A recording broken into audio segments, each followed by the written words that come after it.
Bobby and I are here to demonstrate some spear fighting. We've got brand new spears with good thick thrusting tips on white waxwood shafts. We've got our helmets, our gloves, we're wearing gorgets and cups, and we have our gambesons on. So we're pretty well protected and we're ready to fight. You'll see that we'll be using mostly fencing techniques, but every now and then some big swings come in. We will stop every time that we score a point, and we kind of just tell the other guy, good point. All right, here we go. At this point, Bobby's been training with me for about 5 years. He's a pretty good staff fighter.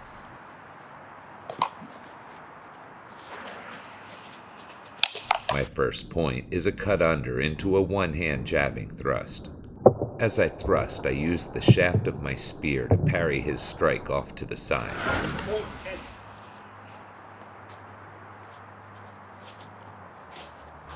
In the next exchange, I try to snipe his hand with a snap strike, but I only hit the center of his staff between his hands, and Bobby takes my front leg. Point, leg.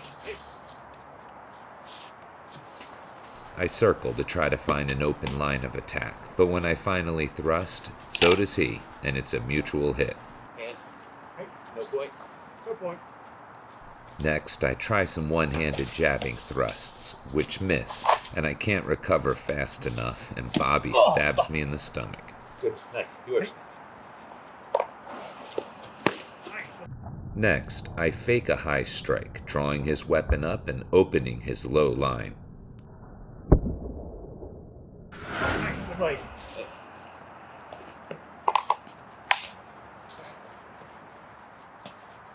As I thrust for his head, Bobby goes low. Luckily, I nip his helmet.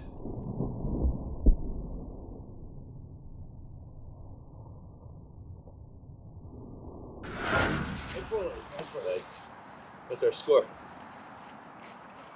I lost one track.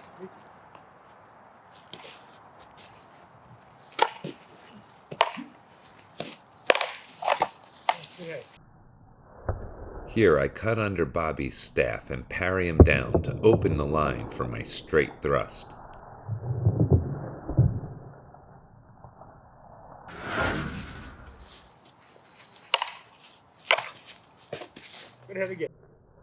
Next, Bobby opens with some hand shots, but good for me, they miss, and he opens his high line for my one-hand jabbing thrust. The next time he tries, however, he's more accurate, and he manages to hit my hand.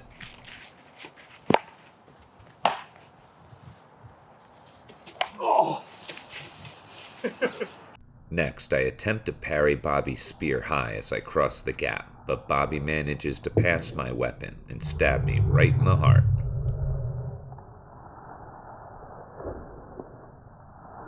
Since I'm not going to rush in again, I decide to bomb him with some long-range one-hand jabbing thrusts. It was a close match, and Bobby's a great student. Tub tilting is a children's game, but a fun spear-related training activity. It appeared in a book called How to Do Things, published by the Farm Journal in 1919. All right. The first round of tub tilting. Ooh. Ooh. All right. Bobby versus Joe, tub tilting. The 5-gallon buckets that we chose didn't offer a very stable base of support, but I guess that's the point.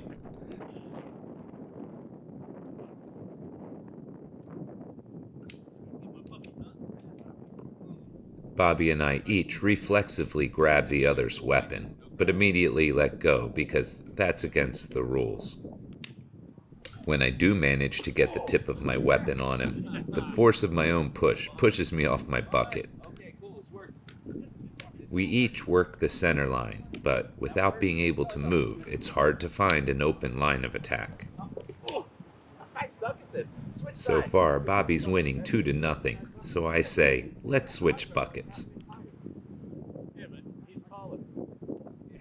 We continue to fence, trying to find the center line, but again, Bobby's lower center of gravity, or better technique, makes me fall off my bucket.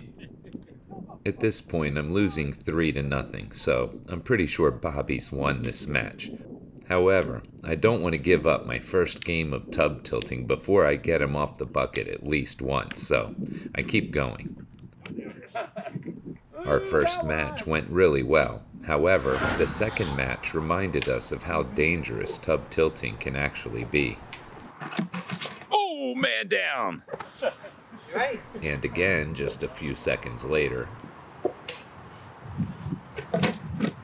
Don't worry, except for a bruised ego, Dalton was okay. My next fight was against Bernie. Bernie's my size, he has a lot of martial arts experience, and he likes to fight.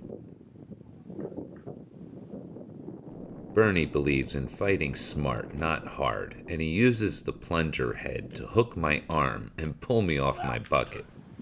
It was a pretty clever move, and worth looking at again.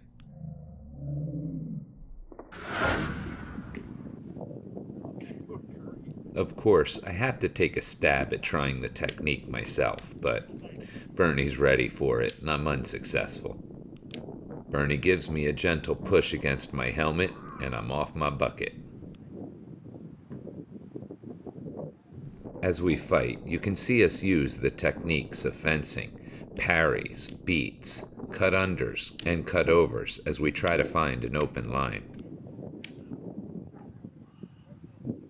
I think I'm starting to get the hang of lowering my center of gravity and standing on my toes to stay on the bucket.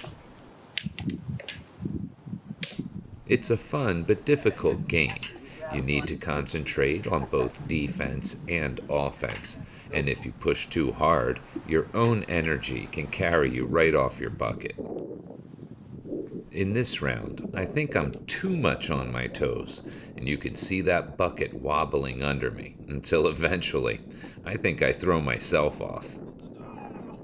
Again, foot placement plays an important role. This time, when I stand up on the bucket, you can see that my heels are hanging off the edge, much to my detriment. 4-2, just one more point, and Bernie wins. You can see in this next exchange how Bernie's shot slides off of my headgear, and his own momentum carries him off of his bucket. I went to the trouble of purchasing plunger heads because we were trying to recreate the illustration that originally appeared with the article. However, you could just as easily play this game with padded spears.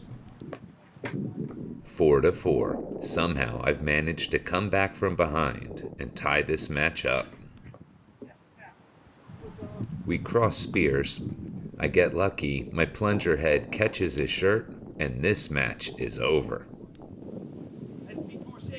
So now that you see how it's done, make up some boffer spears and play a little tub tilting with your friends. Thank you. Your homework for lesson 9.3 is to armor up with a mask, gloves, and a cup so that you can practice safe spear fighting with your partners. And if you're feeling up to it, try a few rounds of tub tilting. As you spear fight, remember, thrusts concentrate power. Therefore, it's important that you wear a good-fitting helmet and protect your neck with a gorget.